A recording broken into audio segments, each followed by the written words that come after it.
बिस्मिल्लाहिर्रहमानिर्रहीम। अस्सलाम वालेकुम नाज़रीन। इस वक्त हम मौजूद हैं इंडस्ट्रियल स्टेट के एक नवाही इलाके में, और यहाँ देखने में आ रहा है कि बहुत गहराई से रेत और मिट्टी निकाल कर सप्लाई की जा रही है। तो ये मुतलका महकमे जो हैं, माइंस एंड मिनरल्स और दीगर सरकारी इदारे, वो इस तरफ तवज्जो दें, देखें कि इसका क्या स्टेटस है और ये इससे क्या ज़ेर ज़मीन जो है क्या असरात मुरतब हो रहे हैं, और इसके क्या इसके टैक्सेस पे हो रहे हैं, कि इसके मामलात जो हैं रेगुलर किए गए हैं या नहीं किए गए।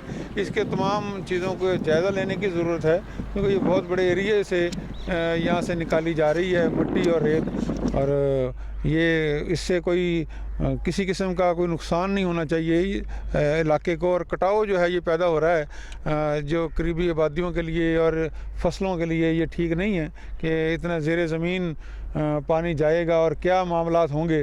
तो ये जो एक्सपर्ट हैं, जो मुतलका महकमे के, जो इन चीज़ों को देखते हैं, वो यहाँ का भी विज़िट करें और इन मामलात को देखें कि यहाँ से ये आगे है। मैं कैमरामैन कहूँगा कि वो जहाँ से रेत जो है ढेर पड़े हैं, जहाँ से निकाली जाती है रेत, वो भी ज़रा जूम करके दिखा दें थोड़ा आगे जाकर, ताकि जो मुतलका महकमे हैं उनको सूरत हाल को समझने में आसानी हो, और वो जो भी इस पर उनकी कार्रवाई बनती है मुनासिब वो करें। शुक्रिया।